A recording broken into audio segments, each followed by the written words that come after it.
La historia de la Reforma litúrgica, relatada por el periodista católico Mauricio Pérez. Los principios fundamentales de la Reforma de la liturgia.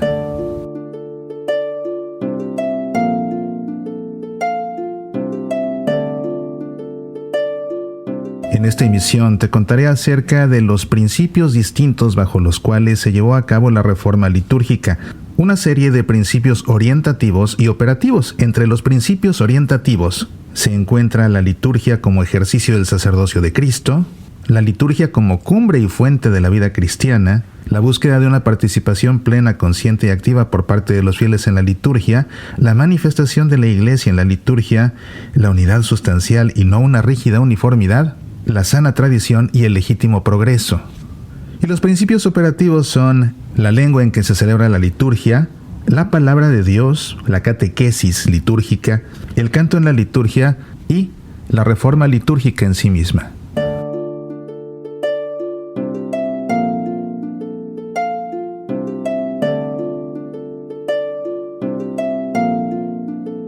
Tras un largo camino, sembrado de amor, sudor y sufrimiento, la Constitución sobre la Sagrada Liturgia salió del Concilio para servir de guía en la renovación de la liturgia del pueblo de Dios.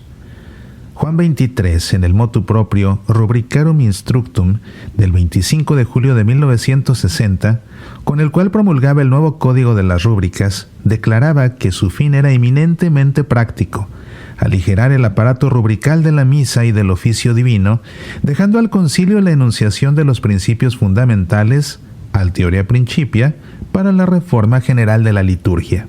La comisión preparatoria se esforzó por investigar cuáles son esos principios y formularlos en la Constitución. Sin pretender ser exhaustivo, se puede distinguir en la Constitución Sacrosanctum Concilium, aprobada por el concilio, una doble serie de principios: orientativos y operativos.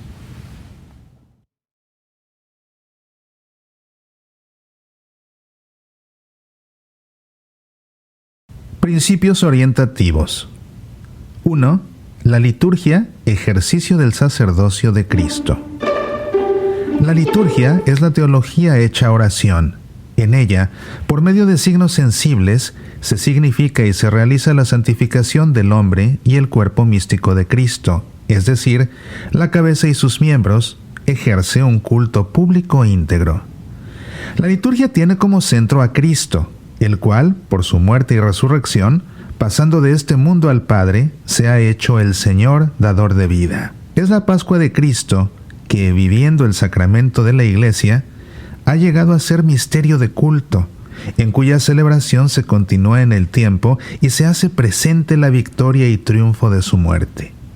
Así, toda la liturgia no es otra cosa que la celebración, bajo aspectos y modos distintos, del misterio pascual, por el cual Cristo está siempre presente en la Iglesia, su esposa amada, la cual invoca en él a su Señor y por él tributa culto al Padre. El misterio pascual, pues, vuelve al centro de toda la liturgia. Esto se enuncia en 9 artículos. Solo insertándose, sumergiéndose, diría Tertuliano, de nuevo en el misterio pascual y sacando de ello todas las consecuencias prácticas, el mundo encontrará la salvación y se renovará a fondo la vida cristiana. De ahí se sigue una nueva acentuación para las acciones litúrgicas y sacramentales: ser cada vez más celebraciones, exaltación de Dios por la salvación operada por Cristo y actualizada en la Iglesia por el Espíritu Santo.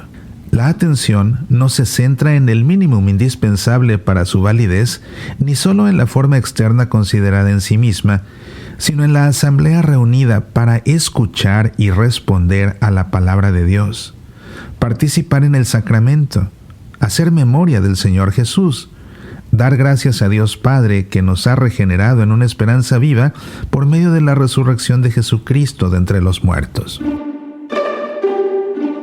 2. La liturgia, cumbre y fuente de la vida cristiana. La celebración litúrgica es la acción sagrada por excelencia de la Iglesia. El corazón de la Constitución es una profunda meditación sobre el misterio de la Iglesia, contemplada como un torrente de amor brotado del costado abierto de Cristo en la cruz. La liturgia, como signo de la imagen más verdadera y plena de la Iglesia, comunidad de culto reunida en torno al mismo altar, bajo la presidencia de sus legítimos pastores. Y el símbolo se hace realidad. En el sacramento eucarístico se nutre la Iglesia, que continuamente cree y se renueva en la celebración de la Eucaristía y en la administración de los sacramentos. De ahí que ninguna otra acción de la Iglesia alcance la eficacia de la celebración litúrgica. Ella es la cumbre, el punto de llegada de toda acción evangelizadora y pastoral, y al mismo tiempo la fuente de la vida sobrenatural que alimenta su vida y su acción. Es el ejercicio del poder sacerdotal de Cristo, mediante el cual Dios es glorificado y se lleva a cabo la santificación de los hombres. La liturgia tiene por eso una función centralizadora y unificadora de todas las actividades de la Iglesia. La evangelización y la catequesis no son fines en sí, sino que tienden a llevar a los hombres a la plena comunión con Dios, a participar en la salvación, operada en Cristo y hecha presente en la celebración litúrgica. Por su parte, la liturgia, encendiendo el amor de Dios en el corazón de los fieles y el pleno conocimiento de su acción en favor de ellos, les impele a anunciar a los demás aquello que han visto y contemplado, a testimoniar en la vida lo que han recibido por la fe. Esta centralidad deberá ser tenida presente en la enseñanza, en la catequesis y en la práctica pastoral. 3. Participación plena, consciente y activa. La naturaleza misma de la liturgia y el carácter bautismal de los fieles, que les hace linaje escogido, sacerdocio real, nación santa y pueblo escogido por Dios para celebrar sus maravillas, exige que sean guiados a una participación plena, consciente y activa en las celebraciones litúrgicas. Tienen el derecho y el deber. A esa plena y activa participación de todo el pueblo se le presta especialísima atención en el cuadro de la reforma y de la promoción de la liturgia. Esa es la primera e indispensable fuente de la cual los fieles pueden beber el auténtico espíritu cristiano. Y es el motivo clave de la renovación litúrgica moderna y del documento conciliar. No hay artículo que no refleje esta idea. La liturgia, culto y adoración de Dios, causa la santificación de los hombres. Por tanto, debe ser seguida y celebrada participativamente por toda la comunidad de los fieles. A esta idea vuelve constantemente el pensamiento, ya se trate de la formación y educación litúrgica o de la adaptación litúrgica a la idiosincrasia y costumbres de los diversos pueblos, o de la celebración comunitaria, de la lengua, de las lecturas más abundantes de la Sagrada Escritura, de la misa, de los sacramentos, del oficio divino, que debe ser una forma de oración apreciada también por los fieles, del año litúrgico, de la música sagrada, del arte sacro. Todo se propone desde el punto de vista de la participación consciente y devota que debe emanar de una bien organizada catequesis de los fieles y, ante todo, de un sólido y pleno sentido litúrgico de los sacerdotes y de los jóvenes alumnos de los seminarios. 4. Manifestación de la Iglesia. En la celebración litúrgica, cuando todo el pueblo de Dios se reúne en torno a un mismo altar y participa activamente en la misma acción, unido en la oración, se da la mayor manifestación de la Iglesia. Y porque ella es sacramento de unidad, las acciones litúrgicas pertenecen a todo el cuerpo de la Iglesia. Por esta razón, la celebración comunitaria ha de preferirse siempre a la individual. En ella debe manifestarse la naturaleza de la Iglesia, comunitaria y jerárquica. Todos participan, pero cada uno desempeña su papel conforme al ministerio recibido, la naturaleza del rito y las normas litúrgicas. El camino abierto por el concilio tiende a cambiar radicalmente la faz de las asambleas litúrgicas tradicionales, en las que, por costumbre más que secular, el servicio de la liturgia lo realizaba casi exclusivamente el clero, mientras el pueblo asistía muy a menudo como extraño y mudo espectador. Un paciente trabajo de educación deberá hacer comprender que la liturgia es la acción de todo el pueblo de Dios. La consecuencia no será solo litúrgica, sino que influirá beneficiosamente en el desarrollo del sentido de iglesia y en la creación de diversos ministerios para servicio de la comunidad. 5. Unidad sustancial, no rígida uniformidad. Con este principio se produce una notable ruptura con el pasado. Durante varios siglos, la Iglesia ha querido que en el rito romano el culto se desenvolviese en todo lugar con perfecta uniformidad. Las dos reformas litúrgicas que registra la historia, la del siglo VIII y la promovida por el Concilio de Trento en el siglo XVI, tuvieron ese objetivo específico. Los 6 libros litúrgicos publicados en la edición típica desde 1569 a 1614 fueron durante 4 siglos el código de la oración de la Iglesia, en la que nada se podía añadir o suprimir. Los obispos eran los custodios vigilantes de la fiel ejecución de cuanto en materia de liturgia establecía la Santa Sede, única legisladora en la materia. En 1587, Sixto V creó la Sagrada Congregación de Ritos como órgano supremo Sacris Ritibus Tutandis, y los 7 volúmenes que recogen los cerca de 50,000 decretos dictados hasta nuestros días por aquel sagrado dicasterio son otros tantos testimonios del escrupuloso cuidado con que la autoridad suprema ha defendido la ley de la uniformidad de la oración para toda la Iglesia. Hoy día, las condiciones sociales, religiosas, ambientales, culturales y cultuales han cambiado extraordinariamente. Los pueblos en fase de desarrollo, que se abren a la luz del Evangelio, sienten una gran necesidad de no abandonar todo, cuanto constituye una expresión genuina de su propia alma y de su patrimonio que a veces, en su estado puro, está ligado a usos y costumbres profundamente arraigadas. He aquí por qué la Constitución, haciéndose eco de los más recientes documentos pontificios, dice: la Iglesia no pretende imponer una rígida uniformidad en aquello que no afecta a la fe o al bien de toda la comunidad, ni siquiera en la liturgia. Por el contrario, respeta y promueve el genio y las cualidades de las distintas razas y pueblos. Examina con simpatía y, si puede, conserva íntegro lo que en las costumbres de los pueblos se encuentra que no esté indisolublemente vinculados a supersticiones y errores. Y aun a veces lo acepta en la misma liturgia con tal que se armonice con su verdadero y auténtico espíritu.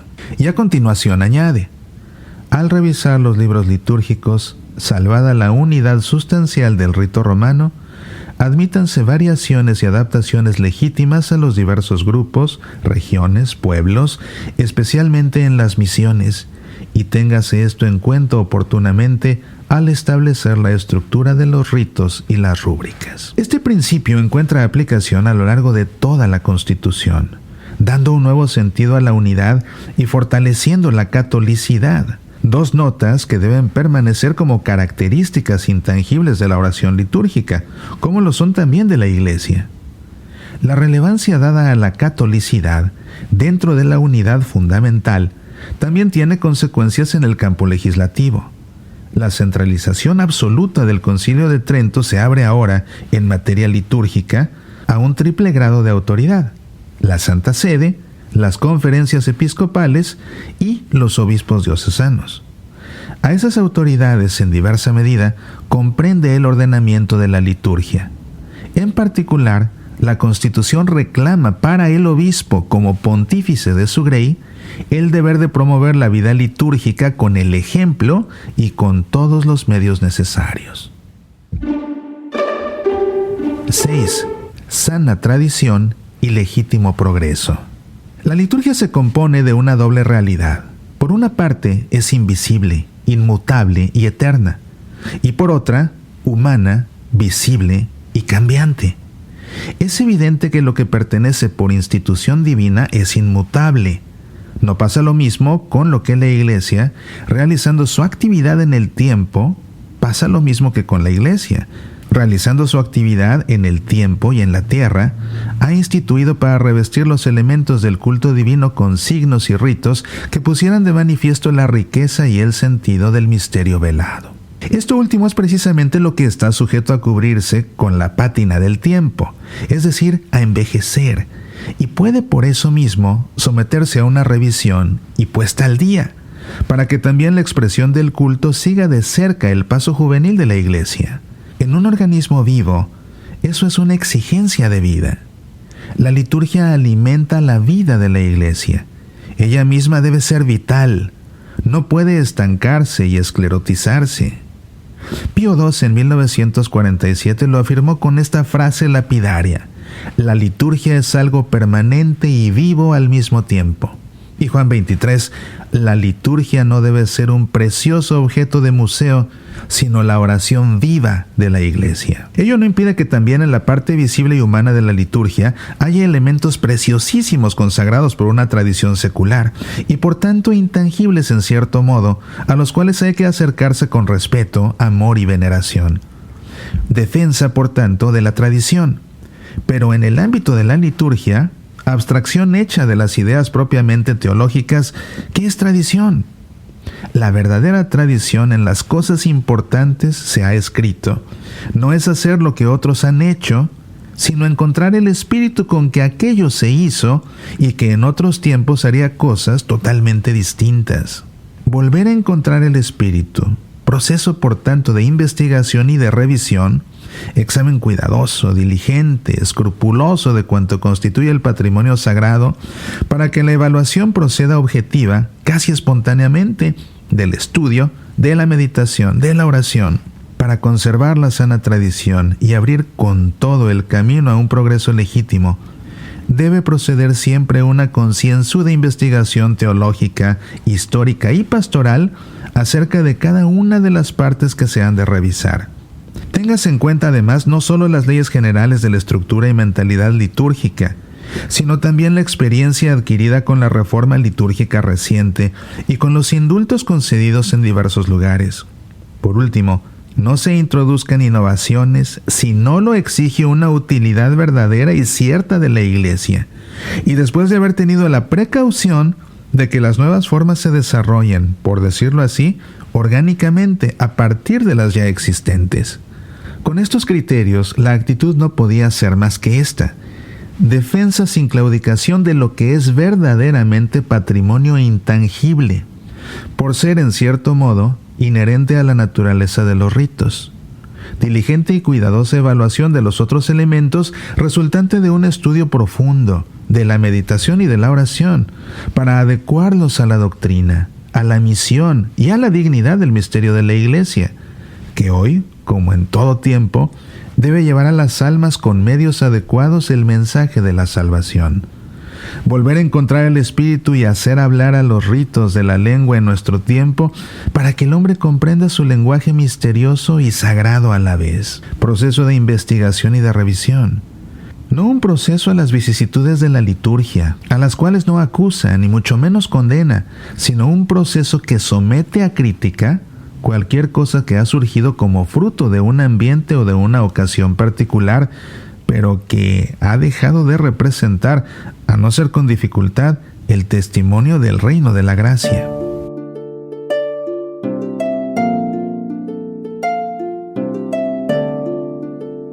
Principios operativos. 1. La lengua. El problema más profundamente sentido en el ambiente litúrgico era el de la lengua, problema arduo y delicado que tenía dos aspectos llenos a su vez de interrogantes.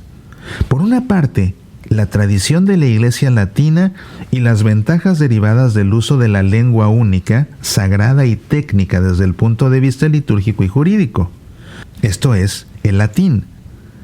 Por otra, la debilitada inactividad del mensaje y de la realidad divina a causa de una lengua ininteligible para muchos, este latín. Se trataba o de renunciar en gran parte al latín, patrimonio secular de la Iglesia, o de reducir la eficacia del más natural, espontáneo y expresivo de los signos, que es la lengua. Ante las dos perspectivas, el concilio no dudó en decidirse por la introducción de las lenguas vulgares para la liturgia. Es preferible, repetía con San Agustín el Santo Padre Pablo VI, que nos critiquen los doctos a que la liturgia continúe siendo ininteligible para el pueblo. La lengua vulgar en la liturgia no disminuye, sino que afianza la hermosa lengua latina tradicional, armoniosa y genial, vigorosa y austera, y radiante y seductora al mismo tiempo, con la cual generaciones y generaciones de cristianos han rezado. Las lenguas vivas, habladas hoy, no empobrecerán, sino que enriquecerán la liturgia y deberán facilitar el coloquio con Dios, sobre todo en el seno de las comunidades parroquiales. Pero aún allí donde se use mayormente la lengua vulgar, permanecerán a través del tiempo y del espacio los vestigios de la liturgia primitiva. Por eso, la Constitución quiere que en la misa los cantos en latín sean conocidos en todo el mundo, para facilitar las grandes asambleas internacionales unidas bajo el signo de la oración común. 2. La palabra de Dios. Después de varios siglos, vuelve viva y vivificante la palabra de Dios a todos los ritos litúrgicos. Primero la palabra, después el sacramento. Es una pedagogía divina, alterada en el curso de los siglos y llegada hasta nosotros mutilada, deformada, osificada. Otra vuelta a los principios. Ninguna acción litúrgica sin la palabra. Alguien objetaba en la Comisión Central y también en el Concilio que la mayoría de los fieles no estaban preparados para acoger gran abundancia de la Sagrada Escritura. Para algunos sería suficiente potenciar al máximo lo que ya se encontraba en el misal romano de origen tridentino. El Concilio ha tenido fe en la eficacia de la palabra para la formación cristiana. Ha creído sobre todo, por cuanto ha sancionado en la Constitución, que Cristo está presente en su palabra, porque es Él quien habla cuando en la Iglesia se lee la Sagrada Escritura, y es Él quien continúa anunciando su Evangelio.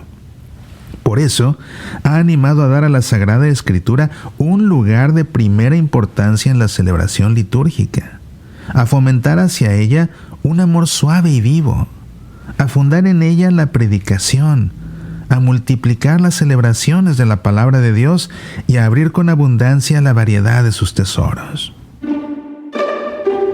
3. La catequesis.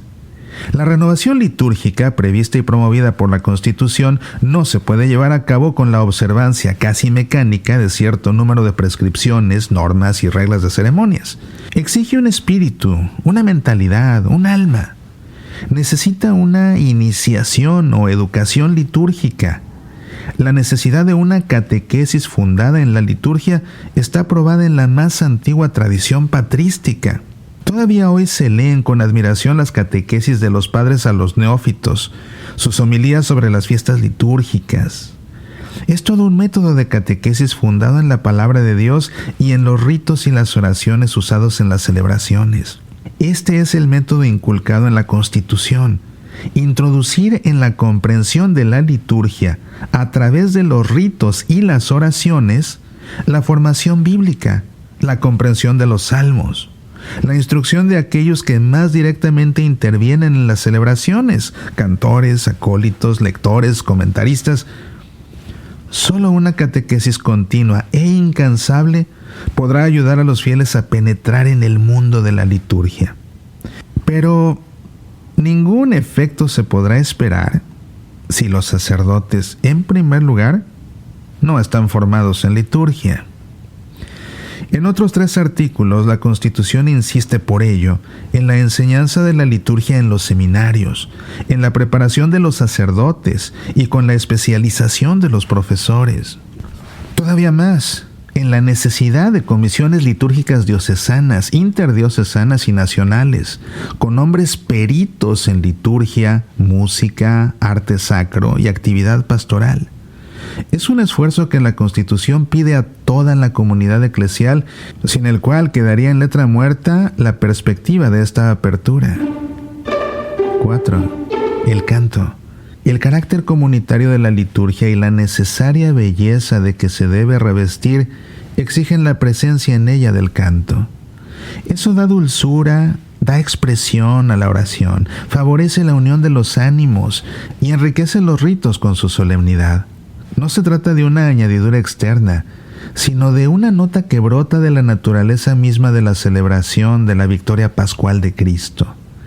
Es inconcebible una íntima participación en una realidad sin una manifestación gozosa por medio del canto. La Constitución lo considera como parte necesaria o integrante de la liturgia solemne. Por tanto, siempre estará marcada por la presencia del canto. Más allá de la conservación del patrimonio de incalculable valor del pasado, con la adopción de las lenguas del pueblo, se abre un camino laborioso de creación, que sea digno del culto de Dios, tanto por la letra como por la música. Una tarea que ocupará muchos años, que tendrá necesidad de un continuo perfeccionamiento, pero que es indispensable para una liturgia viva, sentida y activamente participada. 5. Reforma de la liturgia. Las orientaciones y principios de la Constitución litúrgica ponen a toda la Iglesia en un estado de movilización general. Los pastores de la iglesia local, con todos los agentes de pastoral, son impulsados a emprender el proceso de la formación litúrgica de los fieles, su familiaridad con la Sagrada Escritura, su participación activa en la celebración mediante la escucha, el canto, la oración, las aclamaciones y las respuestas.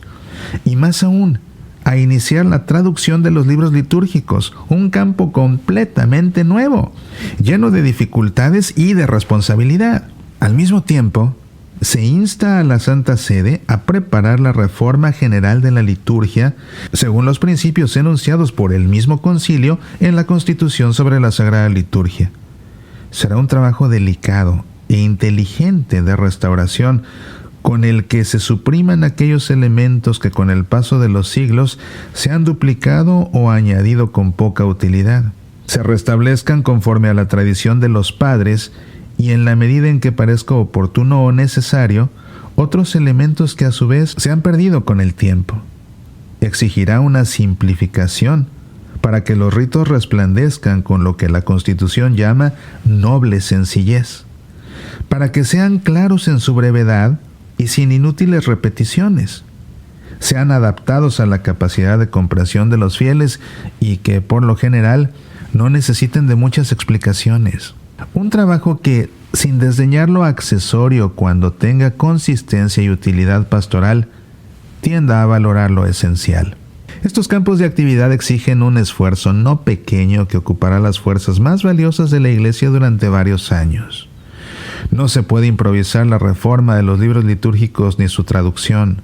Todavía menos, la formación de los fieles puede hacerse con cualquier instrucción superficial, sino con trabajo lento, constante, inteligente y prolongado. Los principios del concilio se llevarán a la práctica gradualmente. El camino será largo y difícil, pero seguro.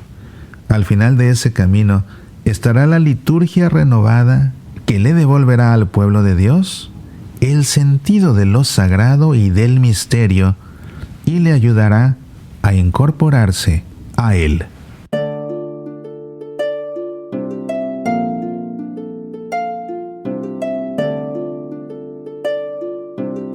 En la próxima emisión, recordaremos la forma en que se estableció el Concilium, la comisión encargada de poner en marcha la aplicación práctica de la Constitución litúrgica Sacrosanctum Concilium.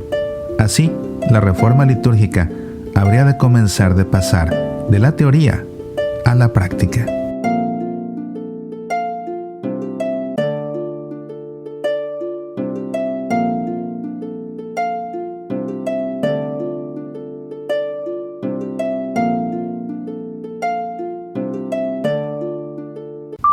Este podcast es una producción de Seminars Media and Faith Formation. Quedan todos los derechos reservados.